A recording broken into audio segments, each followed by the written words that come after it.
Unit 11, Wildlife Conservation. Chapter 2, Rhino Wars. Page 195. Rhino Wars.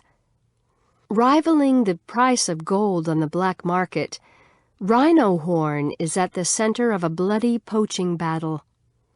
The rifle shot boomed through the dark forest just as Damian Mander arrived at his campfire after a long day training game ranger recruits in Zimbabwe's Nakavango Game Reserve. There, near the eastern boundary, he pointed. He and his rangers grabbed their guns, radios, and medical kits.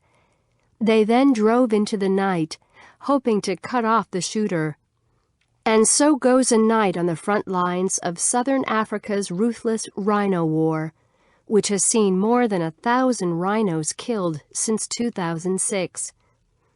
At the bloody heart of this conflict is the rhino's horn, a prized ingredient in traditional Asian medicine. Prices range from $33 to $133 a gram, which at the top end is double the price of gold. Although the range of the two African species, the white rhino and its smaller cousin, the black rhino, has been reduced primarily to southern Africa and Kenya, their populations had shown signs of improvement. In 2007, white rhinos numbered 17,470, while blacks had nearly doubled to 4,230 since the mid-90s. For conservationists, these numbers represented a triumph. In the 1970s and 80s, poaching had devastated the two species. Then China banned rhino horn from traditional medicine, and Yemen forbade its use in ceremonial knife handles. All signs pointed to better days. But in 2008, the number of poached rhinos in South Africa shot up to 83 from just 13 in 2007. By 2010, the figure had soared to 333, followed by over 400 in 2011. Most of the horn trade was found to lead to Southeast Asia. Javan rhinos once roamed Vietnam's forests. Cat Tien Park in southern Vietnam was established in 1998 from 3 existing protected areas, partly to protect local rhinos. A number of local wildlife conservation groups, working closely with the Vietnam government, have tried to prevent the species from dying out. They achieved some early successes in halting illegal hunting, but were no match for the poachers. In 2010, the body of what many believe to be the last wild rhino in Vietnam was found.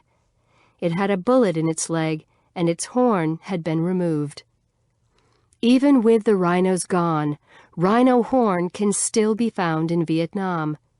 This is because South African law, which complies with the Convention on International Trade in Endangered Species, CITES, allows a rhino's horn to be exported legally as a trophy. In 2003, a lone hunter killed a rhino on a legal safari in South Africa and brought it back to Asia. Dozens of poachers soon followed, each paying $50,000 for a hunt. It seems like a lot to pay, but a pair of horns can be sold on the black market for much more and may net poachers as much as $200,000 in profits. Many officials in Vietnam are fighting back against reports that the country is the main market for rhino horn, stating that rhino horn bound for Vietnam is merely in transit for another country. Do Quan Tung, Deputy Director of CITES, Managing Authority in Vietnam, said the country could not be the main market for South African rhino horn, claiming that the majority of Vietnamese people would not be able to afford rhino horn.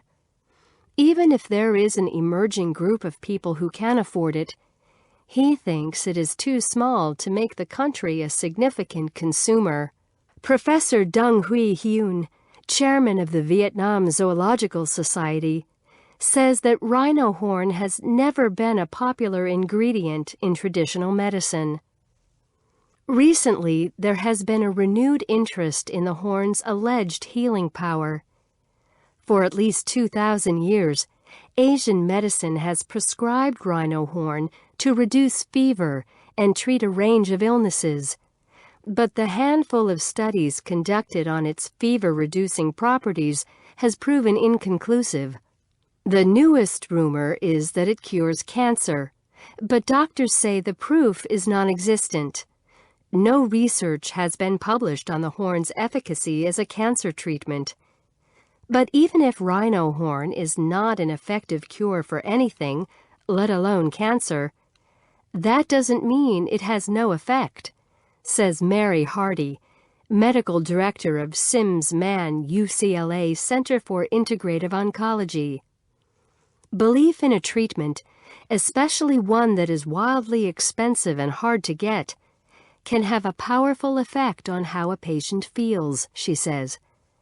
In any event, John Hume believes no rhinos need to die to supply the rhino horn to those who want it.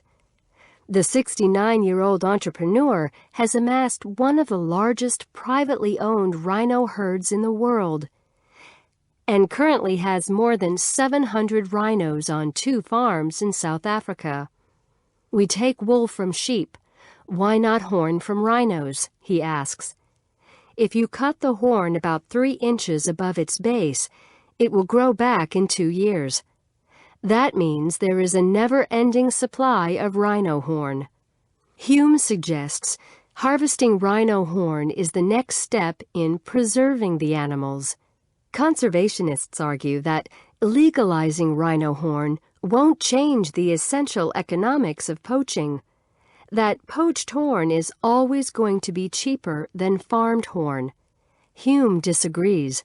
As buyers become confident in the availability of legal horn, prices will fall, which will prompt crime syndicates to leave the business.